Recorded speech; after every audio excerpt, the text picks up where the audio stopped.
I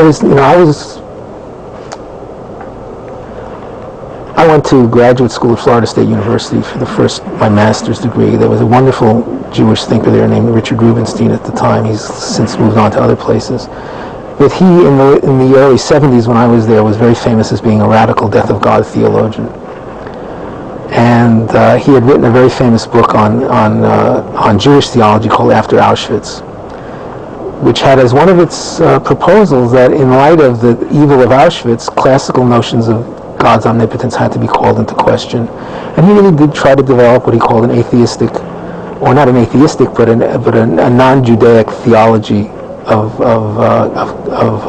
catastrophe, which really radically revised certain key postulates of Judaism's theology. And I was never convinced. I was very impressed by him as a person and by his intelligence and his passion, but I was never convinced that he was really on the point, because he was always talking about theology.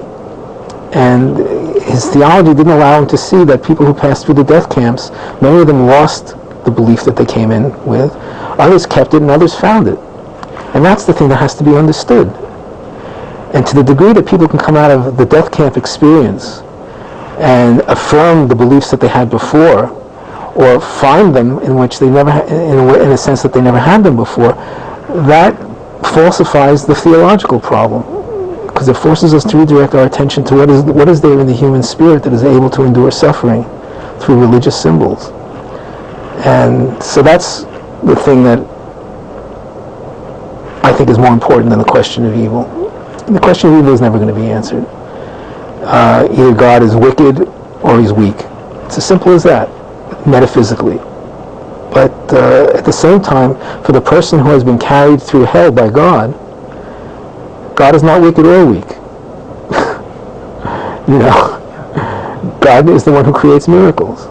And people talk about the miracles that they experienced in these situations. So the real issue for me about religion is what is a miracle? And that's also a matter of interpretation. I'm closely involved in a religious community, Hasidic Judaism, which believes in the reality of miracles, and people are cultivated and taught how to talk about miracles in their own lives. Many Christian communities are exactly the same way.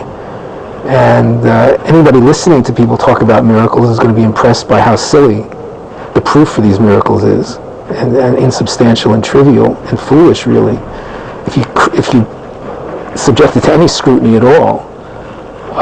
But in the lives of people, part of their spiritual wholeness and health is the capacity to see miracle in their lives, and to see their lives as a gift that they are unworthy of having, but has miraculously been given to them. And people who see their lives as gifts have great powers to withstand suffering. They may be nuts, but they're strong.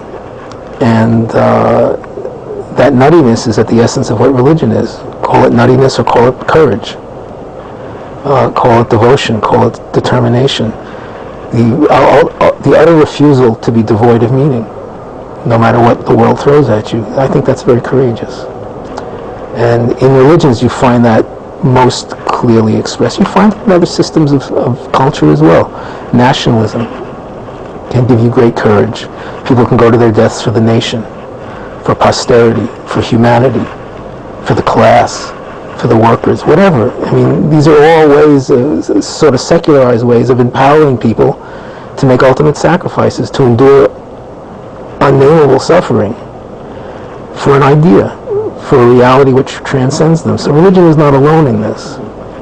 The historical process has compelled us to sacrifice our lives. History as the chopping block of nations, as Hegel put it. We have these ideas in our culture all over the place outside of religion, and we see courage of a religious kind outside of religious systems, outside of frankly religious systems or self-consciously religious systems.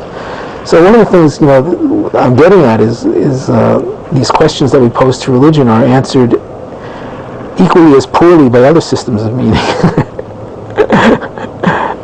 It's not only religion that has to be interrogated this way, but any kind of what Berger would call a theodicy, a system of ideas which allow allows you to give intelligibility to your suffering and to endure it and to even welcome it.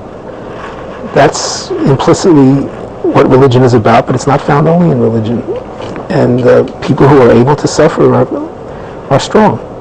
People who are crushed by their suffering are weak. And what's the difference between strength and weakness? It's often your conviction about yourself and the world and your relationship to power. A power which is beyond you, which sustains you, beyond all the powers that persecute you.